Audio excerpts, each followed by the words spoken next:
बिस्मिल्लाहिर्रहमानिर्रहीम, अस्सलाम वालेकुम। अली सलमान GTV के तमाम नाजरीन को जी स्पोर्ट्स में खुश आमदेद कहता है कि जहाँ पे रोज़ाना रात 11:05 पर पीर से लेकर जुमेरात तक हम इस महफिल को सजाते हैं आपके लिए और बात करते हैं उस दिन खेले जाने वाले स्पोर्ट्स के हवाले से। कल एशिया कप का फाइनल अपने अख्तिताम को पहुँचा और पाकिस्तान की टीम गिरते पड़ते लुढ़कते ही सही फाइनल तक पहुँची ज़रूर, लेकिन उस अंदाज की, उस ब्रांड की क्रिकेट नहीं खेल सकी जिस अंदाज की क्रिकेट पाकिस्तान माजी में खेलता आया है। बहुत सारे ऐसे एरियाज थे कि जिनको हमने through out the Asia cup transmission हमने डिस्कस किया और जो नाज़रीन की तक जो तवज्जो दिलाई अपने क्रिकेट एक्सपर्ट के जरिए कि जहाँ पे एक्सक्लूसिवली मोहसिन हसन खान साहब हमारे साथ मौजूद होते थे, फिर पाकिस्तान के समय one day international cricketer Mahmood Hamid साहब होते थे, कमर ज़ैफ़ी साहब, शेब हबीब साहब, अनवारुल हक साहब और दीगर जो क्रिकेट से जुड़ी शख्सियात हैं वो इस ट्रांसमिशन में हमारा हिस्सा बनी रहीं। इसके साथ साथ जो हमारे दोपहर के शोज़ हुए उसमें आपने हमारी साथी एंकर गौर इशरत को सुना होगा, राशिद हुसैन को आपने सुना होगा कि जो थ्रू आउट द ट्रांसमिशन इस एशिया कप को आप तक पहुंचाते रहे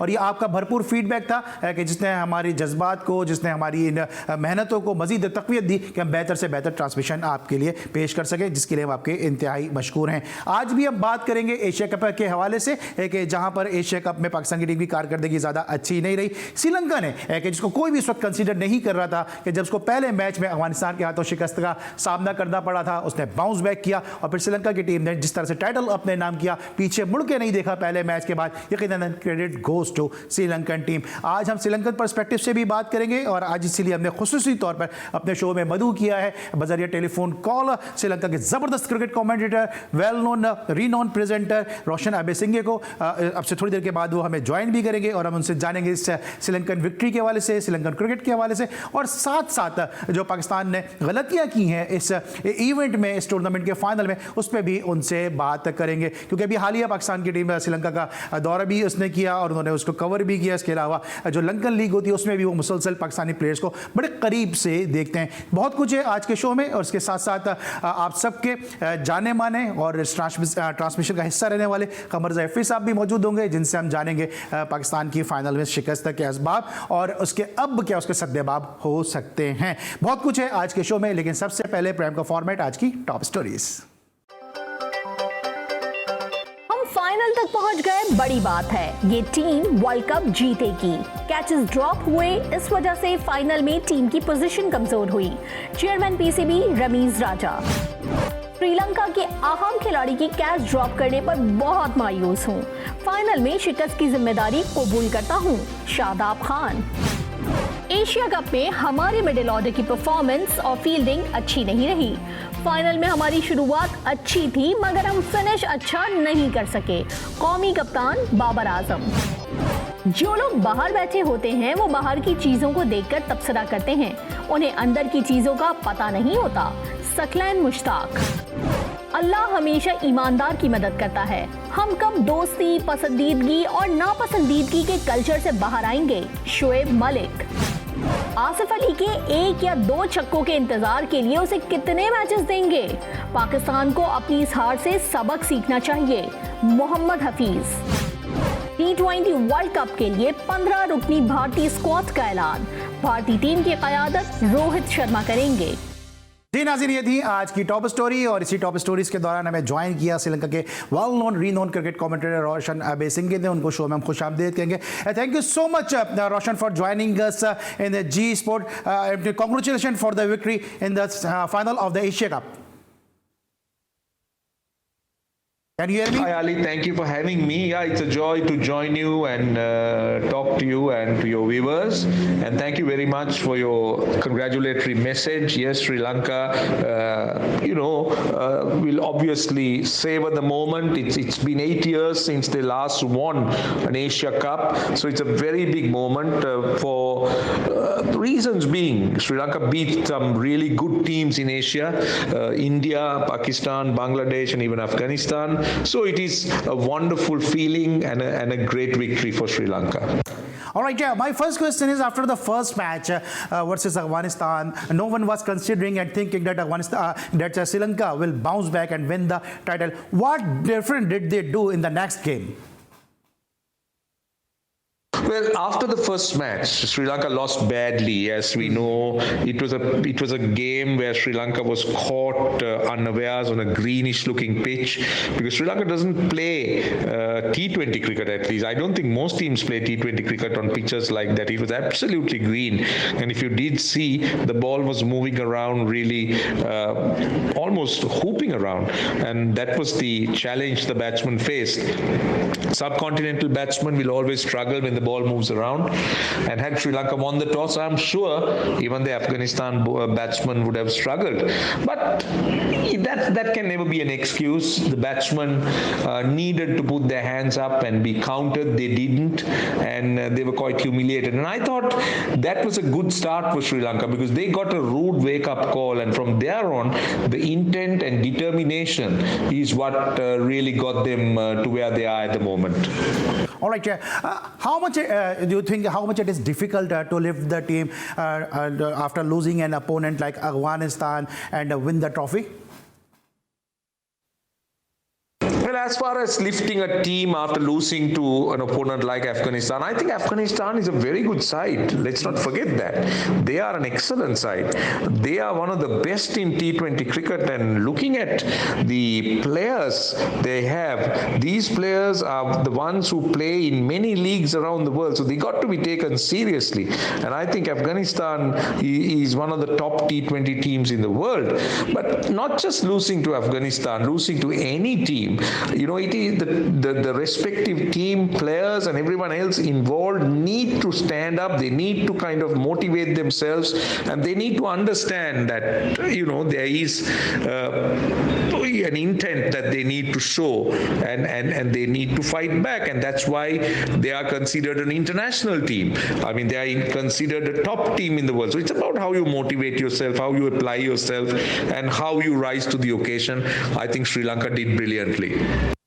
Okay, after the losing of the first match, Sri Lanka looked up entirely a different team. What was the secret of success in your eyes?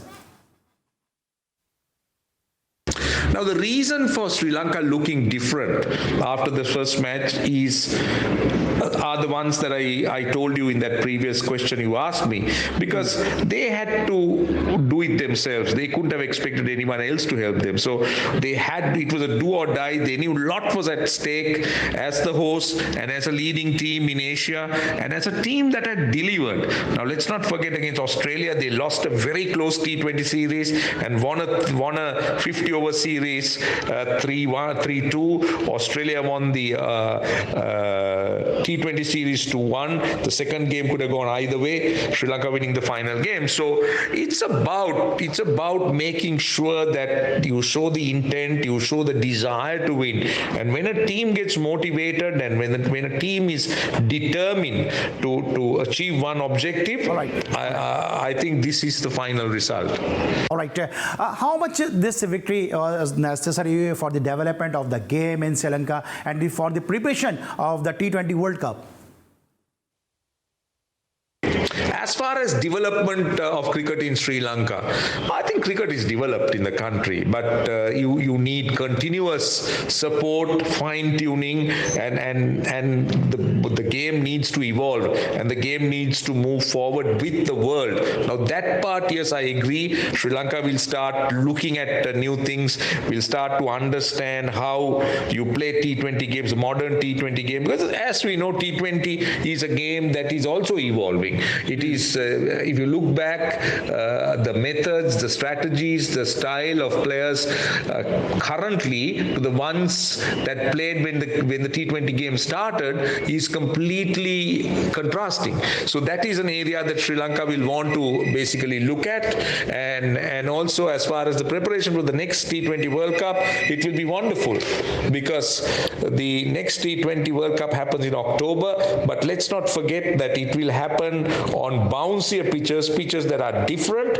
but this will be the Asia Cup will serve as a really good preparation for Sri Lanka going forward, and they will also have that confidence level knowing that they can beat good teams, which is so important before you play in a big tournament. Right. Actually, we have seen that the toss was very vital in this Asia Cup, and at one stage, Sri Lanka was 58-5. So, what was running in your mind on that particular moment?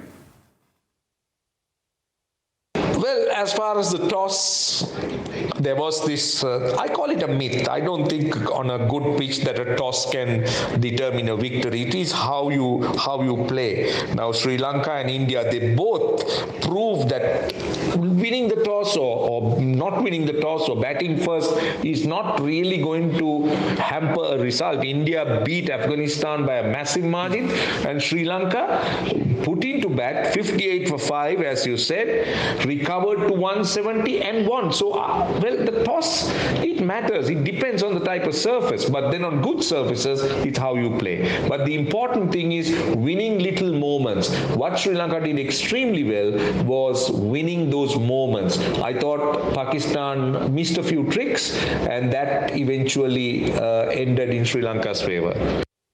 All right, you are saying that Pakistan have missed a lot of strategy and lot of tricks. So what do you think that what mistakes Pakistan did make and causing them a loss? Well, as far as the mistakes Pakistan did, obviously it was seen by everybody that fielding was bad. It wasn't sharp.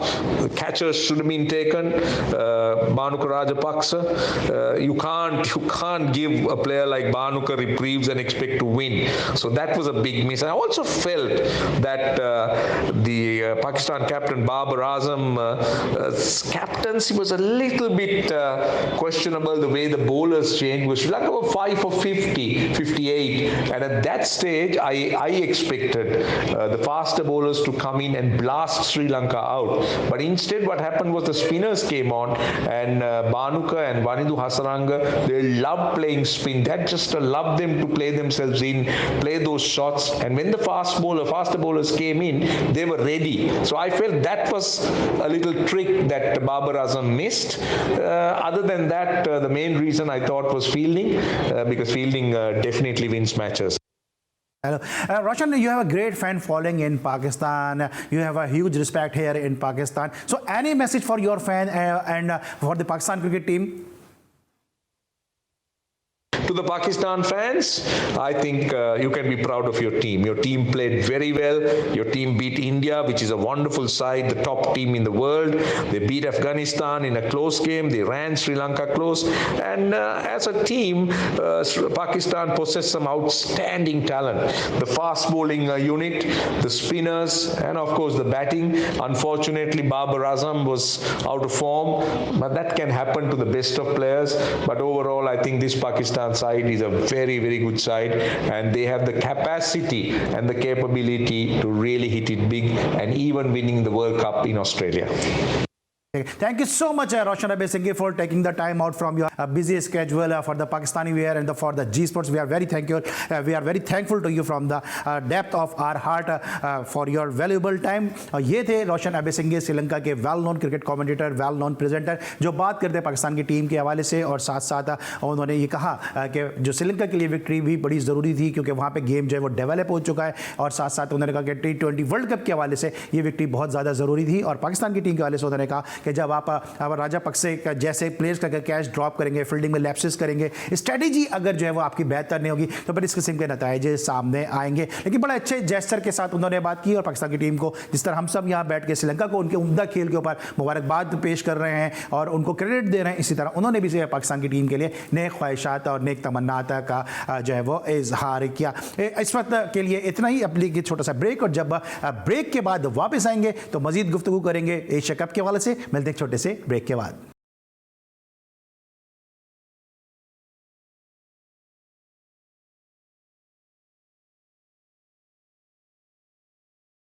Welcome back after the break. और break पर जाने से पहले हमारे साथ मौजूद थे Sri Lankan cricket commentator and presenter Roshan Abeysinghe, और अब हमारे साथ मौजूद हैं पाकिस्तान के मारूफ YouTuber cricket critic Qamar Raza एफिसा, जो throughout the transmission Asia cup में हमारे साथ स्टूडियो की जीनत बनते रहे। और आज उनको हमारे साथ होना था, लेकिन जो कराची का मौसम है उसने इजाज़त नहीं दी कि आज हम उनको स्टूडियो में मदू कर सकते, लेकिन हम बहुत मशकूर हैं कि ख़राब मौसम के बावजूद कमर रजा एफी साहब इस वक्त हमें ज्वाइन कर चुके हैं। अस्सलाम वालेकुम एफी भाई।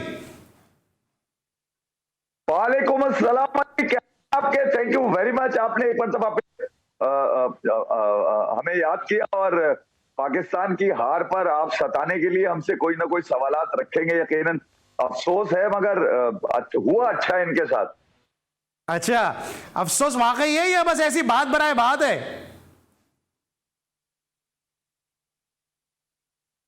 नहीं अली देखे यार, अगर आप 25 करोड़ की बात करते हैं ना तो 25 करोड़ की टीम भी होनी चाहिए। आपको 25 करोड़ की टीम पर उठने वाले सवालात जो 25 करोड़ लोगों के हैं वो तो आपके सामने ही है। और टीम के अंदर जो लोग अभी T20 वर्ल्ड कप तक एक 50 मार के हीरो बने हुए थे और ये नहीं बता रहे थे कि भाई मैं लाइकिंग डिसलाइकिंग पे टीम के अंदर आया हूं, जब खेल रहे होते हैं तो भाई कल्चर भी अच्छा है, ठीक है, पाकिस्तानी भी पूरे हैं, खुश भी बहुत हैं, लाइकिंग डिसलाइकिंग की भी फिक्र नहीं है। इफी भाई मैं जरा कंटिन्यू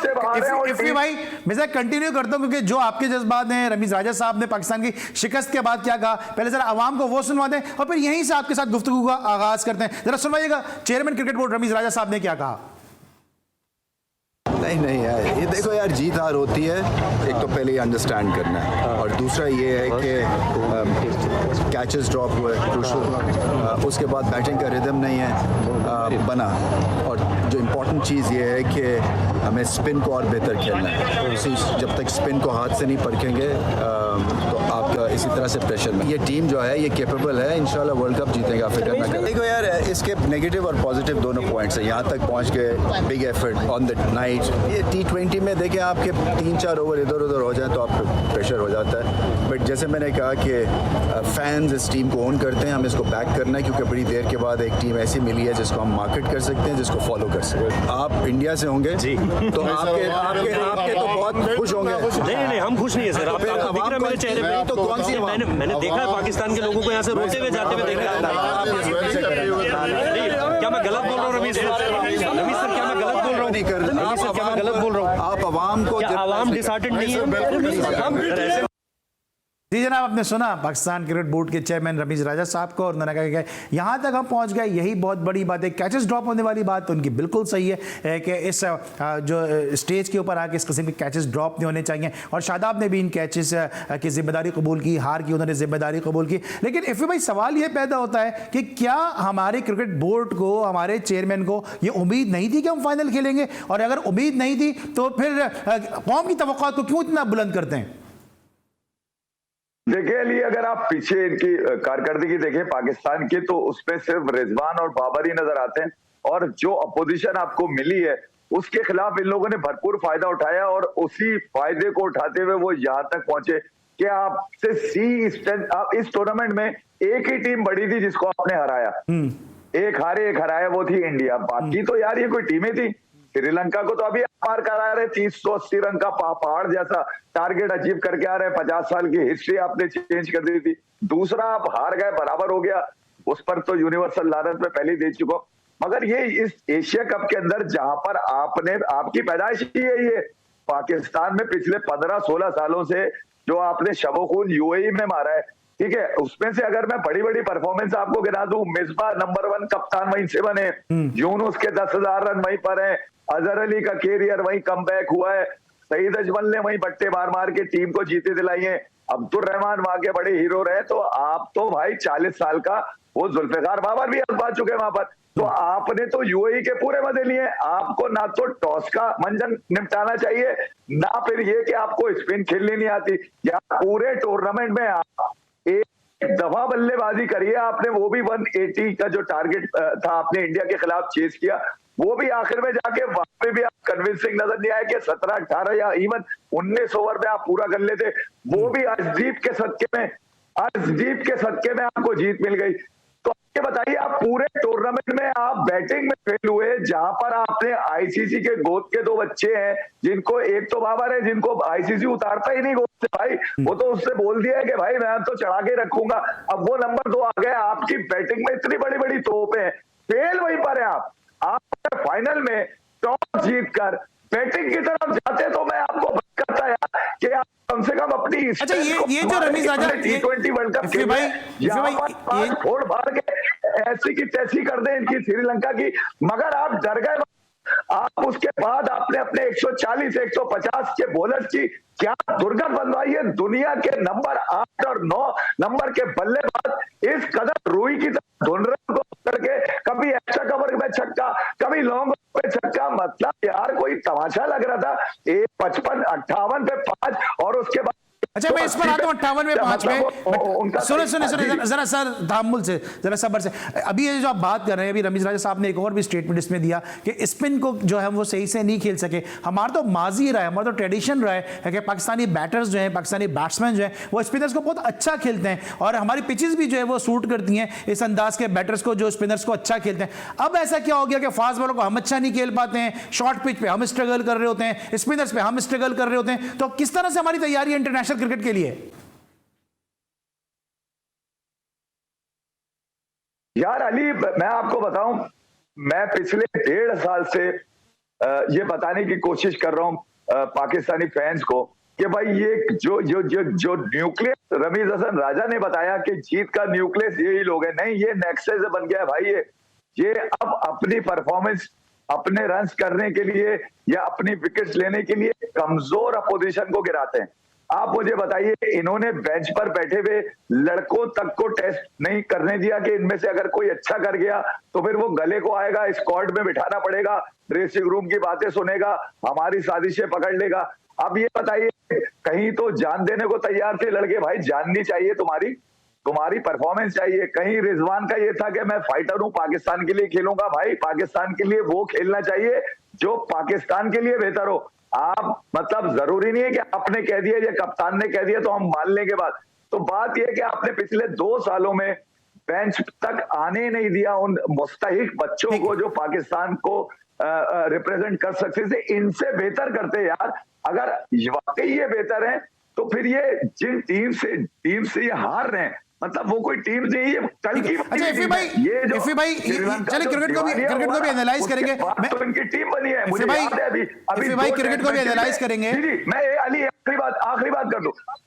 हाँ, मैं ये चाह रहा हूं कि जरा ये रमीज भाई की जो पूरी गुफ्तगू ये तरसा, पहले इस पे मैं आपका पूरा वर्डिक्ट ले लूं, पूरा सम अप कर लूं। ये रमीज भाई थोड़े से आपको लगता है कि थोड़े से नाराजगी का इजहार कुछ ज्यादा कर रहे हैं? प्रेस कॉन्फ्रेंस जो इन्होंने की थी लाहौर में कद्दाफी स्टेडियम में जर्नलिस्ट के साथ, उसमें भी थोड़ा सा ये फ्रंट फुट पे निकल के खेल रहे थे। उसके बाद अभी जो इंडियन जर्नलिस्ट के साथ या इंडियन फैन के साथ जो इन्होंने बात की है, आपको लगता है कि इतना ज्यादा गुस्से का इजहार करना चाहिए था, इतना एग्रेसिव होना चाहिए था? नहीं अली, देखे यार, मैं आपको बताऊं, पाकिस्तान की शिकस्त रमीज हसन राजा के रवैये की मतलब जिम्मेदार नहीं है। मैं जिस रमीज हसन राजा को मैं जानता हूं, he is such a gentleman personality है, खानदानी आदमी है। और ये जो रमीज राजा का ये जो रवैया नजर आया, उसकी वजूहात दूसरी है कोई और। आपने आज देखा होगा पाकिस्तान में जो चीजें चल रही हैं पाकिस्तानी मीडिया पे रमीज हसन राजा के हवाले से, कि उनसे डिमांड की जा रही है कि वो अपने ओहदे से रिजाइन दे। अगर तो ओहदे से रिजाइन देने की वजह ये एशिया कप की हार है, तो फिर बाबर आजम, तकलेन मुश्ताक, शादाब खान और मोहम्मद यूसुफ के साथ भी वही रवैया रखा जाए। अली एक बात पूरी मेरी सुन लीजिएगा जरा। 2019 में यही श्रीलंका थी और तकरीबन यही महीना था, और मैं और आप बैठ के कैफे क्रिकेट के ऊपर शो कर रहे थे। और उस वक्त जब पाकिस्तान हारा है श्रीलंका की सी स्टैंड टीम, जो इससे मिलती जुलती टीम थी, वो उससे सरफराज हार गया सीरीज, और उसके बाद उसकी कप्तानी उससे हाथ धोने पड़े। पाकिस्तान नंबर 1 थी उस वक्त, पता है आपको? पाकिस्तान टीम नंबर 1 थी और उसका कप्तान हटा दिया गया। तो अगर क्राइटेरिया आपका यही है कि रमीज हसन राजा को इस बात के ऊपर, देखिए बैक ऑफ द माइंड कुछ और था उनके, वो शायद कहना कुछ और चाह रहे थे, मगर शायद उस मजमे की वजह से। इफी भाई आपको लगता है कहीं ना कहीं आपको लगता है कि रमीज राजा साहब जिस विजन को लेकर आए थे, जो वो करना चाहते हैं, वो क्रिकेट बोर्ड के जो ताकतवर माफिया है उसके आगे थोड़ा सा जो है वो अपने आप को मजबूर, लाचार और बेबस समझ रहे हैं, जिसकी फ्रस्ट्रेशन का इजहार वो गाहे बगाहे कर रहे हैं, क्योंकि लब कुशाई खुल के कर नहीं सकते हैं और हालात ऐसे हो जाते हैं कि जाहिर सी बात है ओपनिंग बैट्समैन है, एग्रेसिव हैं, पढ़े लिखे आदमी हैं, तो कहीं ना कहीं जो वो टेम्पर अपना लूज कर जाते हैं। देखिए अली, दो रास्ते होते हैं आपके पास कामयाबी के लिए। एक रास्ता वो जो बहुत आसानी से जिसका इशारा शोएब मलिक ने किया है, और एक रास्ता वो होता है जो जरा मुश्किल होता है। रमीज हसन राजा इस सिस्टम का क्रिकेटर है और वो जानता है कि इस सिस्टम में एक्सेल करना बड़ा मुश्किल है। आइडियाज उनके पास डेफिनेटली बहुत हैं, बहुत आइडियाज हैं उनके पास। उसमें से कुछ इन्होंने एक साल में जाके वो जूनियर लीग के हवाले से इनिशिएटिव लिया है। बाकी तो वो जो चीजें कर रहे हैं वो तो वसीम खान के पुराने जो जुगाड़ी थे वो आए हुए थे और वो अपने काम निपटा रहे थे यहाँ पर। वसीम खान के आने के बाद भी बहुत सारी चीजें खराब हुई। शायद वो जो चीजें उससे रमीज भाई आज भी सिस्टम के अंदर रहकर जंग लड़ रहे हैं। मुझे नहीं लगता रमीज हसन राजा कामयाब होंगे जब तक पाकिस्तान क्रिकेट बोर्ड आजाद हैसियत में काम नहीं करेगा, जब तक हुकूमती तसल्लुत से आजाद नहीं होगा, जब तक इसमें प्राइवेट बॉडी एक्सेल नहीं करेगी, इसके जब तक ओपन इलेक्शंस नहीं होंगे। ये तो सिलेक्टेड लोग आते हैं ना यार। रमीज राजा मतलब क्या वोट लेकर आए कहीं से, वो भी सिलेक्ट होकर आए, वो भी पिछले दरवाजे से आए। मगर मैं जहां तक रमीज हसन राजा की बात है, एज अ क्रिकेटर वो ये जरूर चाहते हैं कि क्रिकेटर्स और ये खेल जो है ना वो एक्सेल करे पाकिस्तान में। यही इन 25 करोड़ की ख्वाहिश है। और उन्होंने ये भी कहा कि पाकिस्तान अच्छा खेला। देखें यार, अच्छा तो वो खेले, अच्छा तो श्रीलंका ने खेला जो वो लेके चले गए। आप से तवक्को नहीं थी। रमीज हसन राजा का शायद मूड अच्छा होता मैच जीतने के बाद, मगर हार वजह नहीं है रमीज हसन राजा के स्टेटमेंट की कि जिसपे वो इंडियन जर्नलिस्ट के साथ जो हुआ, जर्नलिस्ट कहीं का भी हो अली, वो इसी तरह छोटे मोटे सवालात रखते हैं। मगर रमीज राजा ने पिछले एक साल में अपनी आदत ही नहीं रखी कि लोग उनसे क्रिटिकल क्वेश्चंस करें। अगर ये आदत बना के रखते हैं अपनी तो वो। अच्छा, आपने ये बात की ना पिछले एक साल की, कल उनको एक साल होने के लिए उनका एक साल जो है वो मुकम्मल हो रहा है। कैसा देखेंगे आप ये एक साल का जो उनका टेन्योर है, उसमें आपके ख्याल में वो सक्सेसफुल रहे हैं, फेलियर उनका रहा है या कुछ मिला जुला सा मामला रहा है? देखिए यार, मेरे ख्याल में अली वो भी शायद वो नेक्सस तोड़ने में कामयाब नहीं रहे जो इससे पहले के चेयरमैन कोशिश करते रहे। और यकीनन बड़ी मुश्किलात होती हैं, बड़ी जाइंट्स होते हैं इस सिस्टम के अंदर जो चीजों को रोकते हैं। और मेरे ख्याल में रमीज हसन राजा ने भरपूर कोशिश अपने तौर पे तो की है। एक साल में एक बच्चा तो निकाल दिया उन्होंने, जूनियर लीग का 19 साल का, ठीक है, उसका इनिशिएटिव उन्होंने लिया हुआ है। तो मेरे ख्याल में यार अगर ये रहते हैं तो पाकिस्तान क्रिकेट में फायदे ही होंगे। अब कोई दूसरा आदमी आता है तो मुश्किल है। और मगर क्राइटेरिया मैं अली कह रहा हूँ, क्राइटेरिया वो रखे आप कि भाई अगर तो रमीज हसन राजा को इस शिकस्त की वजह से रिजाइन करना पड़ रहा है या इस तरह की इत्तलात हैं, तो फिर 4-5 लोग और भी लपेटे में आ जाने चाहिए। ठीक है, हम बात कर रहे हैं पाकिस्तान की इस शिकस्त के हवाले से, जो एशिया कप में पाकिस्तान को शिकस्त। तो ये मुख्तलिफ लोग, मुख्तलिफ बातें, मुख्तलिफ पहलू, जितने मुंह इतनी ज़बानें, social media, electronic media, print media, एक हाहाकार मची हुई है, एक तूफान मचा हुआ है पाकिस्तान की इस शिकस्त के हवाले से। और बहुत सारे लोग ये बात नहीं कर रहे पाकिस्तान हार गया। क्रिकेट है, एक टीम अच्छा खेलती है, एक टीम खराब खेलती है, हार और जीत होती है, लेकिन बार बार वही बात हो रही है कि जिस ब्रांड की क्रिकेट पाकिस्तान को खेलनी चाहिए पाकिस्तान ने वो नहीं खेली। सेल्फिश अप्रोच पाकिस्तान की टीम में नजर आई है। एक ऐसी अप्रोच नजर आई है कि जिसमें सिर्फ हम अपने रन्स कर दें, हम नंबर 1 नंबर 2 बन जाएं और बाकी आने वाले बैट्समैन जो है वो 12 रन्स का एवरेज चेस करें, 14 रन्स का एवरेज चेस करें और हम जो है वो अपने रन्स करके चले जाएं। इस ब्रांड को, इस सोच को, इस अप्रोच को बदलना होगा। और यही पाकिस्तानी क्रिकेट सपोर्टर्स का, पाकिस्तान क्रिकेट फैंस का, पाकिस्तान क्रिकेट अवाम का असल गुस्सा है। क्योंकि ये जो एशिया कप था, ये T20 वर्ल्ड कप का एक लिटमस टेस्ट था और इस टेस्ट में हम कहीं ना कहीं किसी न किसी हद तक इसलिए फेल हो गए क्योंकि जब हमें अगर नसीम शाह 11वें नंबर पे मैच जिताएगा, इंडिया के खिलाफ आके धानी हमें छक्के लगा के 128 से 148 तक स्कोर पहुंचाएगा, तो फिर हमारी बैटिंग कहां स्टैंड कर रही है? क्या पाकिस्तान की बैटिंग, क्या पाकिस्तान की मिडिल ऑर्डर इस काबिल है कि जहां पे इससे पहले भी मैंने कहा कि मियादाद, इंजमाम, यूसुफ, यूनुस जैसे बैट्समैन खेलते रहे, वहां पे अब हमें खुशदिल खेलते नजर आते हैं, इफ्तिखार खेलते नजर आते हैं और आसिफ अली जैसे बैट्समैन खेलते नजर आते हैं। यह है असल गुस्सा पाकिस्तान के क्रिकेट सपोर्टर्स में। ब्रेक लेंगे और जब ब्रेक के बाद वापस आएंगे तो पाकिस्तान की टीम के अंदर क्या चल रहा है, वो क्या कहानी सुना रहे हैं सकलैन मुश्ताक साहब, वो दिखाएंगे और वो सुनाएंगे आपको। मिलते एक छोटे से ब्रेक के बाद।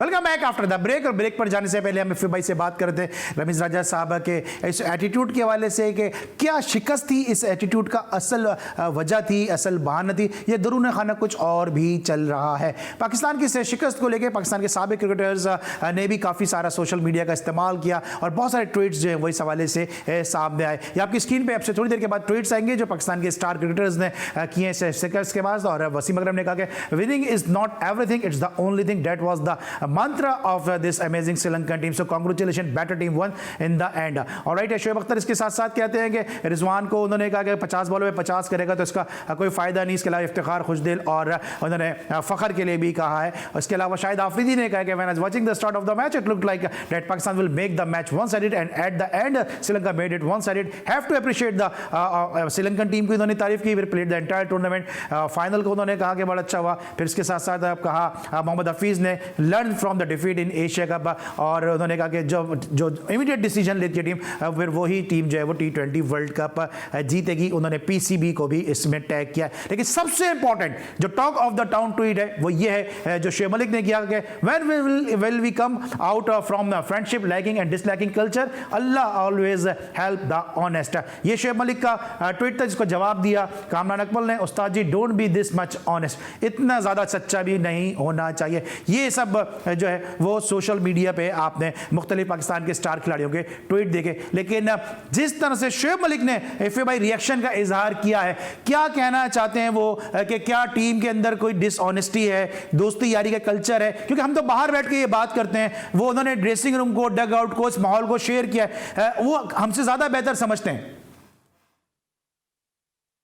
अली यार, सबसे अहम बात तो ये है कि 20-22 साल का कैरियर है शोएब मलिक का और मुझे याद है अच्छी तरह 2007 के बाद उनको नहीं खेलना चाहिए था। हफीज के साथ उन्होंने क्या किया, मोहम्मद यूसुफ के साथ उन्होंने क्या किया। असल में आपको मैं असल कहानी बता देता हूँ।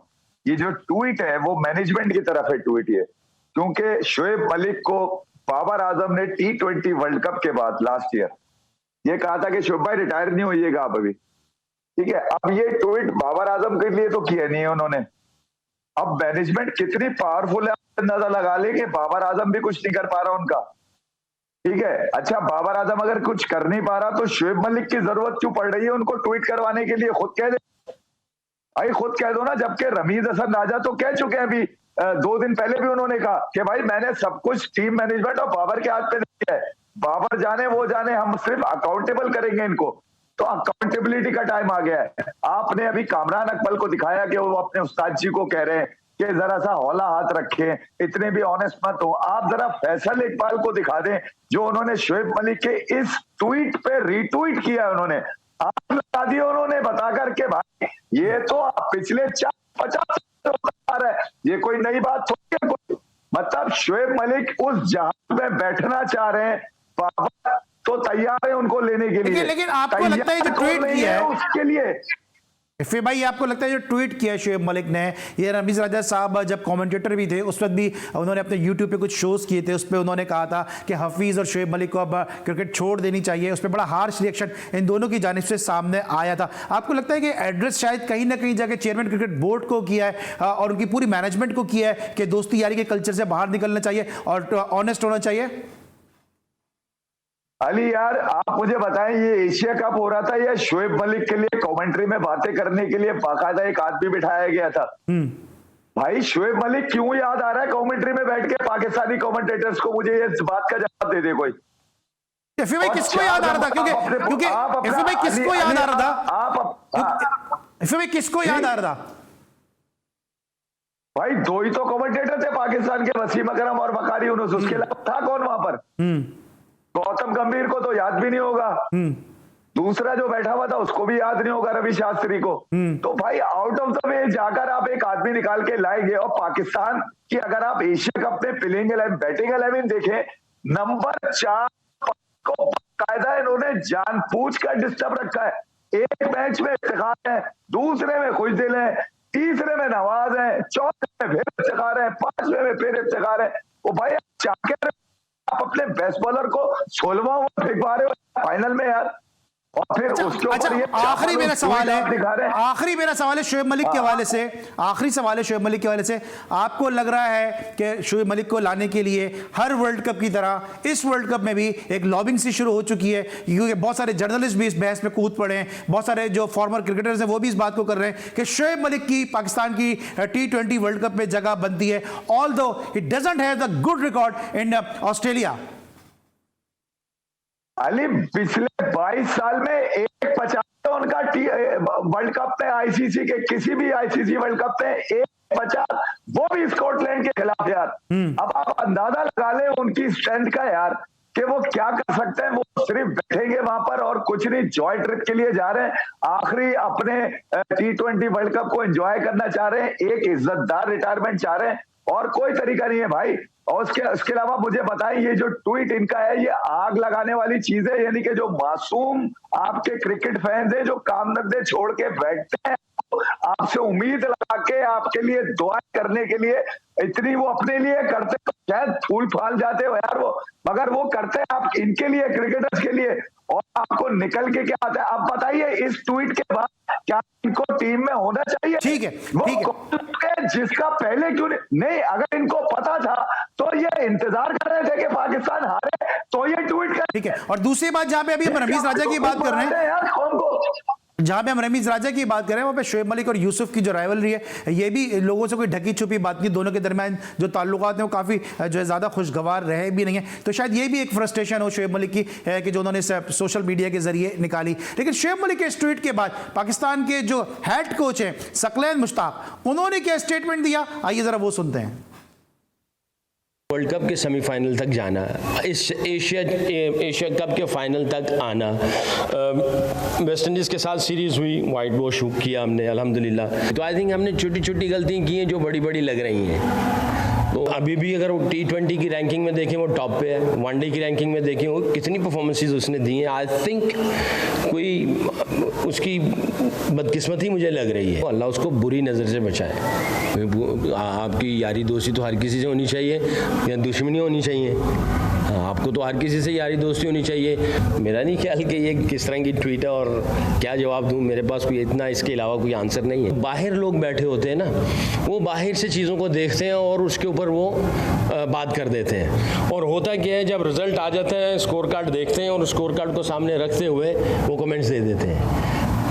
ड्रेसिंग रूम में क्या चल रहा है, खिलाड़ियों के दिमाग में क्या चल रहा है, खिलाड़ियों का कॉन्फिडेंस, उनकी फीलिंग्स क्या है, कौन कितनी इंजरी में निगल्स में है। आसिफ का हाथ फटा है, उसके 4 टांके लगे हुए हैं, शादाब के कान में से खून निकल रहा है और उसको कंकशन का था, वो फिर बैटिंग करने के लिए गया। कौन किस सिचुएशन में है, इनको बाहर अंदर की चीज़ों का नहीं पता होता। वो बाहर की चीज़ों को एनालाइज करके उसको, क्योंकि मैंने भी 3 साल काम किया है, पीटीवी पे बैठता हूँ, बाहर से चीज़ें देख के और हम उसके ऊपर कमेंट्स कर देते हैं। जब अंदर आएंगे ना तो फिर पता चलेगा कि अंदर की चीज़ें क्या होती हैं, आप किस तरह टीम को लेके चलते हैं। फिर भाई बाहर से बैठ के अंदाज़ा नहीं होता, लोग कमेंट्स दे देते हैं। और साथ साथ उन्होंने ये भी कहा कि मैंने भी जब वो मीडिया पे काम किया, लोग स्कोर कार्ड देख के बात कर लेते हैं। और साथ साथ शोएब मलिक को शायद उन्होंने मैसेज दिया कि 3 या 4 लोगों से दोस्ती नहीं होनी चाहिए, दोस्ती तो फिर सबसे होनी चाहिए। तो ग्रुपिंग तो हमेशा से 3 या 4 लोगों की पाकिस्तान टीम में रही है, चाहे किसी का भी दौर हो। अली बिल्कुल सही कहा आपने, और ये ग्रुपिंग के बगैर टीम चलती नहीं है, और टीमें जीतती भी वही है जिनका ग्रुप स्ट्रांग होता है। अली देखिए, ग्रुप स्ट्रांग होगा ना तो आप बड़ी फतवाहत लेंगे। मतलब देखिए, मुझे क्या चाहिए as a stakeholder of Pakistan cricket, एक अवामी तौर पे अगर मैं अपनी डिमांड करूं तो मुझे भाई बड़ी जीत चाहिए जिसको देखकर मैं खुश हूं। मुझे 92 याद रहता है, मुझे 2009 याद रहता है, मुझे एशिया कप 2014 याद रहता है, मुझे 2017 का चैंपियंस ट्रॉफी याद रहती है। कौम याद रखती है टाइटल, भाई टाइटल चाहिए। अच्छा, एक और चीज भी आपको याद रहनी चाहिए, एक और चीज भी आपके जो आपके मतलब की चीजें आपको याद रहनी चाहिए, वो है कि T20 वर्ल्ड कप के लिए जो इंडिया ने अपने स्क्वाड का ऐलान कर दिया, इस वक्त स्क्रीन पे भी चल रहा है। किस हद तक आप मुतमईन इस स्क्वाड से, या आपको लगता है कोई तब्दीली इसमें होनी चाहिए थी?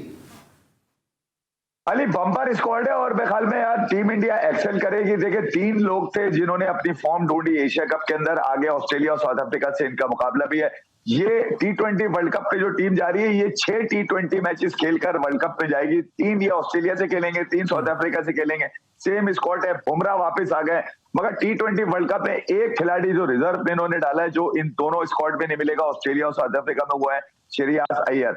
तो मुझे लगता है फॉर्मिडेबल स्क्वाड है, अच्छे मैचेस देखने को मिलेंगे। ठीक है, ये देखना है कि पाकिस्तान का क्या आता है भाई। ठीक है, पाकिस्तान का क्या स्क्वाड सामने आता है। थैंक यू सो मच कमर ज़ैफ़ी साहब, आज आप हमारे साथ मौजूद थे। इसके अलावा रोशन अबिसिंघे ने हमें श्रीलंका से ज्वाइन किया था, उनके भी इंतहाई थैंकफुल है कि उन्होंने टाइम निकाला इस जी स्पोर्ट्स के लिए। आज के लिए बस इतना ही, इंशाल्लाह कल रात एक दफ़ा फिर 11:05 पर आपसे मुलाकात होगी। अली सलमान को पूरी प्रोडक्शन टीम के साथ इजाज़त दीजिए, अपना बहुत ख्याल रखिए, अल्लाह हाफ़िज़।